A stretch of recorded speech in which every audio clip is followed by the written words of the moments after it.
उन्होंने इतों किन्नी दूर जाके हरियाणा बॉर्डर पर जाके पटियाला शहर, वो पटियाला शहर जिहड़ा रजवाड़ियां का शहर है जिथे अज भी रजवाड़ियां का राज है, उन्होंने उस धरती जाके MLA बने ने, उन्होंने बहुत बहुत बधाई। इस तो पहला कि मैं डॉक्टर वीर सिंह होर बधाई का तौर दिया, मैनू सब तो पहला मेरा फर्ज बनता है कि ऐतकी जिहड़ी जित हुई है वो आम आदमी की जित हुई है।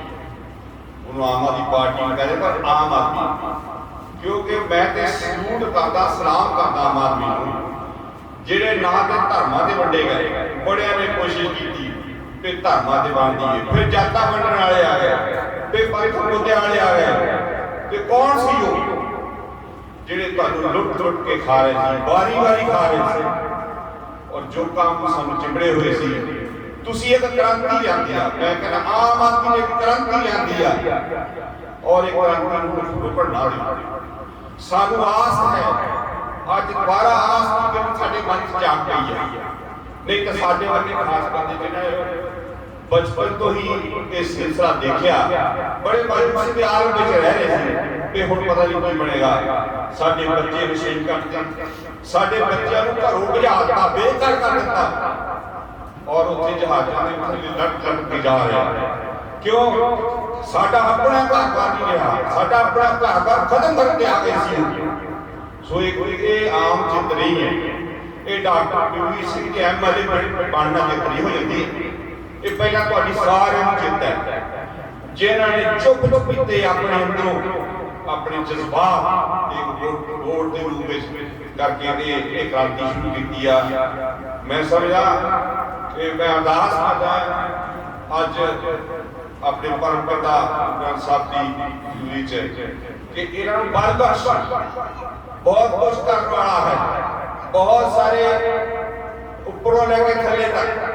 ये कोई पंजाब की समस्या नहीं है, चाहे पार्टी पंजाब नहीं आई, ਇਹਦਾ ਫਿਕਰ ਪਿਆ ਉੱਪਰ ਵਾਲੇ ਨੂੰ ਜਾ ਕੇ ਫਿਕਰ ਪਿਆ, ਕਿਉਂਕਿ ਉਹ ਕਾਂਗਰਸ ਸੀ, ਉਹਨਾਂ ਨੇ ਕਾਂਗਰਸ ਮੁਕਤ ਦੇਸ਼ ਕਰਾਉਣ ਦਾ ਸੋਚਿਆ ਸੀ ਤੇ ਜੋ ਉਹਨਾਂ ਨੇ ਤੀਕੇ ਵਰਤੇ ਕਾਂਗਰਸ ਮੁਕਤ ਦੇਸ਼ ਆਤਮ ਹੋ ਗਿਆ।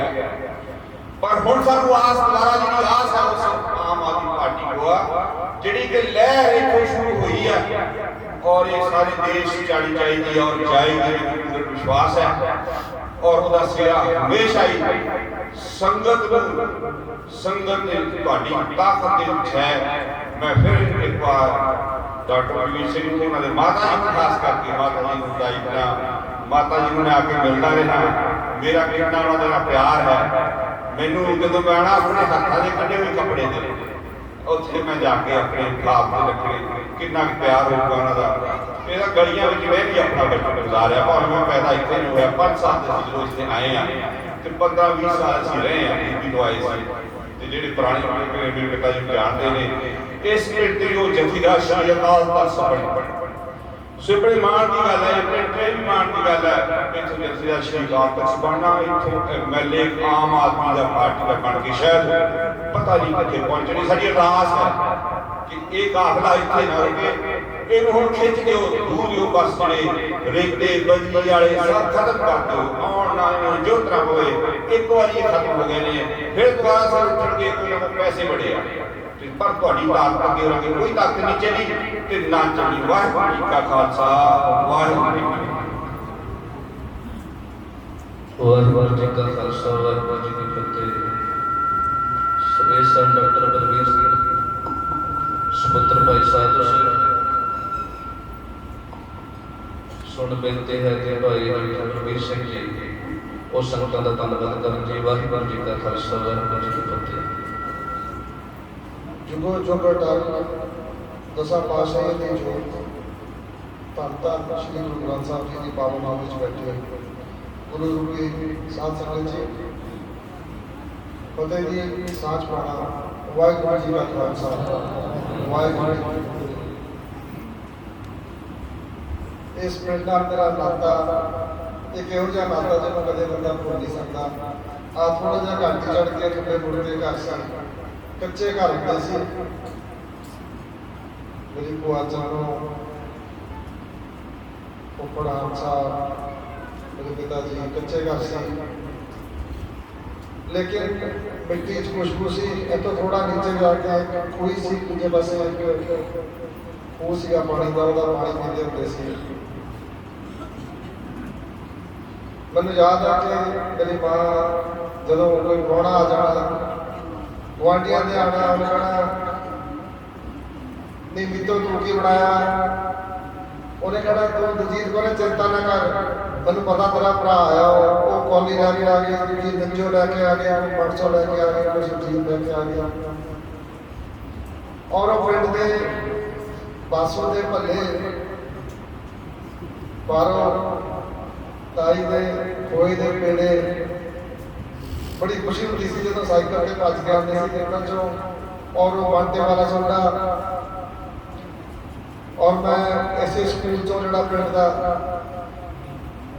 असी बोरी लैके जाते सी, बोरी ते बैठ के पढ़ते सी, आके लालटा नाल पढ़ते सी।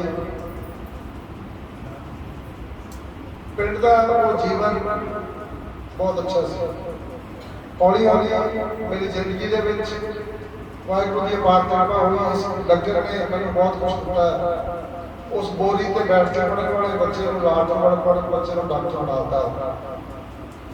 मैं इस लंगर का, ये लोगों का, इतने के किसानों का, मजदूरों का, दस्तकारों का कर्जा नहीं दे सकता, ब्याज नहीं मोड़ सकता। जो शिक्षा मैंने मेरे माँ बाप को मिली, मेरे नाना जी ज्ञानी गुरचरण सिंह वैद, ज्ञानी साधु सिंह हंदर लाहौर साहब, एक गुरु भाई साहब, इन्होंने महापुरुषों का साढ़े घर जाना जाना सी। जो सिक्ख्या मैंने अपने माँ बाप को इस लंगर को मिली, मेरे नाना जी ज्ञानी साधु सिंह जी को मिली। मैंने याद है कि मेरा बचपना, मैंने याद है कि मैं छोटा होंदा अकाल तख्त ਦੀਆਂ ਪੌੜੀਆਂ ਤੇ ਉੱਠਦਾ ਫਿਰਦਾ ਹੁੰਦਾ ਸੀ। क्योंकि ਜਦੋਂ ਸਾਨੂੰ ਛੁੱਟੀਆਂ ਹੁੰਦੀਆਂ ਸੀ, ਸਾਨੂੰ ਮਾਂ ਕਹਿੰਦੀ ਸੀ ਵੀ ਚਲੋ ਆਪਾਂ ਦਰਬਾਰ ਸਾਹਿਬ ਜਾਣਾ, ਉਹ ਤੁਹਾਡੇ ਨਾਨਾ ਜੀ ਆ। और जो मैनू मेरे मामा जी रिश्ते में लगते बलवीर सिंह, डॉक्टर बलवीर सिंह जो सिक्ख्या मुझे मिली, और जो अज तक प्यार साडा आपस च बनया होया सारिਆਂ ਦਾ, वो हमेशा मेरे वास्ते प्रेरणा स्रोत रहा। लेकिन किते ना किते मेरे मन च कीड़ा है। पिंड तो है, घर कच्चे नहीं रहे, पक्के बन गए, कोठियां बन गई, लेकिन मेरे पिंड के फूल सुक गए, खाना चलीदा हो गया, लोग करजाई हो गए, और जवानी पिंडा के पिंड खाली होने शुरू हो गए। बड़िया बड़िया कोठियां ताले लगे हुए हैं। चाहे मैं अपने नानके घर की गल करना, अपने मासियों के घर की गल करना, कोठियां बहुत बड़िया पर ताले लगे हुए हैं। किते ना किते पंजाब की खूह मरती जा रही थी। तो इस करके मन सीगा कि जो जिहा हसदा खेलदा बसदा पंजाब मैनूं अपने माँ बाप को मिलिया सी।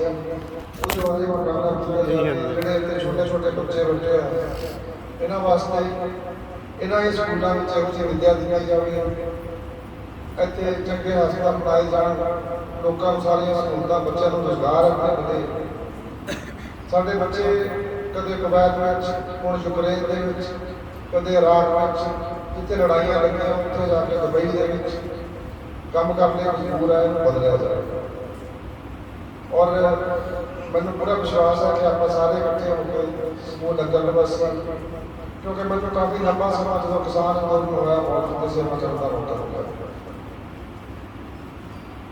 और जब मैं इलैक्शन लड़नी सी, उन्होंने पिंडा वाले ने मैंने कहा कि डॉक्टर साहब तुसीं कहंदे सी मैं तो पिंड का कर्जा मोड़न आया, मैं किसानों मजदूरों का कर्जा मोड़न आया, मेरा धन्यवाद ना करो, तो तुसीं हुण पिंडां च मुड़ के जाना, असीं प्रचार भी करांगे, बूथ भी लावांगे, वोटां भी पावांगे। और उन्होंने अपना वादा निभाया। जो पिंडां दे बक्से खुले, किसी दी 40, किसी दी 60, किसी दी 80, जो मेरी बारी आई कदे 300, कदे 400, कदे 600, उन्होंने अपना वादा निभाया। एक होर कर्जा पिंडा का मेरे थे, जो पिंडा की गिनती मेरे इलाके में सिर्फ 52 पिंड से, तो मेरी 25,000 की भीड़ सी, और शहर वालों ने भी कोई कसर नहीं रखी।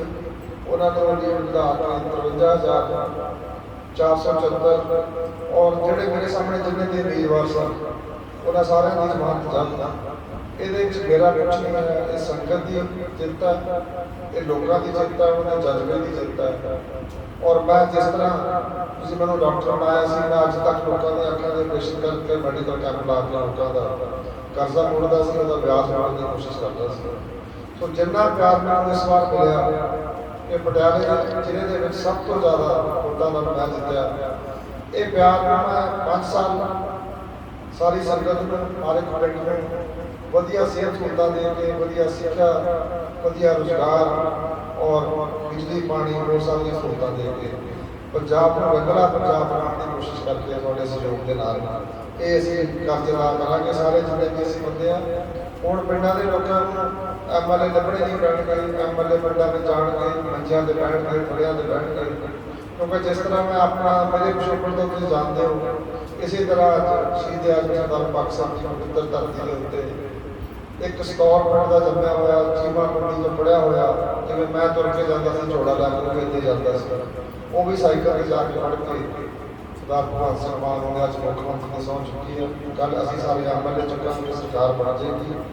ਔਰ ਤੁਹਾਨੂੰ ਬੇਨਤੀ ਹੈ ਕਿ ਤੁਸੀਂ ਸਲਾਹ ਤੁਸੀਂ ਦਿਓਗੇ ਕਿ ਆਪਾਂ ਨੂੰ ਕੀ ਕੁਝ ਕਰਨਾ ਚਾਹੀਦਾ ਹੈ ਤਾਂ ਕਿ ਸਾਡੇ ਬੱਚੇ ਬਾਹਰ ਨਾ ਜਾਣ, ਸਾਡੇ ਪਿੰਡਾਂ ਵਿੱਚ ਜ਼ਰੂਰ ਵਾਪਸ ਆਵੇ, ਸਾਡੇ ਪਿੰਡ ਆਬਾਦ ਰਹਿਣ। ਜੇ ਪਿੰਡ ਵਸਣਗੇ ਤਾਂ ਹੀ ਪੰਜਾਬ ਵਸੂਗਾ, ਔਰ ਮੱਲੇ ਵਸਣਗੇ ਤਾਂ ਹੀ ਪੰਜਾਬ ਵਸੂਗਾ। ਜੋ ਤੁਸੀਂ ਕਹੋਗੇ, ਅਸੀਂ ਸਾਰੀ ਜਿਹੜੀ ਸਾਡੀ ਟੀਮ, ਅਸੀਂ 92 ਜਿੱਤ ਕੇ ਆਏ, ਬਹੁਤ ਵੱਡੇ ਮਾਰਜਨ ਨਾਲ ਜਿੱਤ ਕੇ ਆਏ। ਅਸੀਂ ਸਾਰੇ ਇਹੋ ਜਿਹੇ ਹਾਂ, ਅਸੀਂ ਦਿਨ ਰਾਤ ਮਿਹਨਤ ਕਰਾਂਗੇ, ਸਤਿਗੁਰ ਸੱਚੇ ਪਾਤਸ਼ਾਹ ਦੀ ਮਿਹਰ ਹੋਏਗੀ। ਔਰ ਸਾਡੇ ਜਿਹੜੇ ਬੱਚੇ ਆ ਉਹ ਹੋਰ ਬਾਹਰ ਨਹੀਂ ਜਾਣਗੇ, ਨਾ ਪੜ੍ਹਨ ਲਈ, ਨਾ ਰੁਜ਼ਗਾਰ ਲਈ, ਸਗੋਂ ਜਿਹੜੇ ਗਏ ਹੋਏ ਆ ਉਹ ਵਾਪਸ ਆਉਣੇ ਸ਼ੁਰੂ ਹੋ ਜਾਣਗੇ। ਉਸ ਦਿਨ ਅਸੀਂ ਸਮਝਾਂਗੇ ਕਿ ਸਾਡੀ ਜਿਹੜੀ ਤਪੱਸਿਆ ਉਹ ਪੂਰੀ ਹੋਈ। ਸੋ ਇਹਨਾਂ ਸ਼ਬਦਾਂ ਦੇ ਨਾਲ ਤੁਹਾਡਾ ਸਾਰਿਆਂ ਦਾ, ਸੰਗਤ ਦਾ, ਜਿੰਨਾ ਤੁਸੀਂ ਪਿਆਰ ਦਿੱਤਾ, ਸਤਿਕਾਰ ਦਿੱਤਾ, ਸਾਰੀ ਸੰਗਤ ਦਾ ਮੈਂ ਆਪਣਾ ਸੀਸ ਝੁਕਾਉਂਦਾ ਔਰ ਬਹੁਤ ਬਹੁਤ ਧੰਨਵਾਦ ਕਰਦਾ। ਬੋਲੇ ਸੋ ਨਿਹਾਲ। ਸਤਿ ਸ੍ਰੀ ਅਕਾਲ।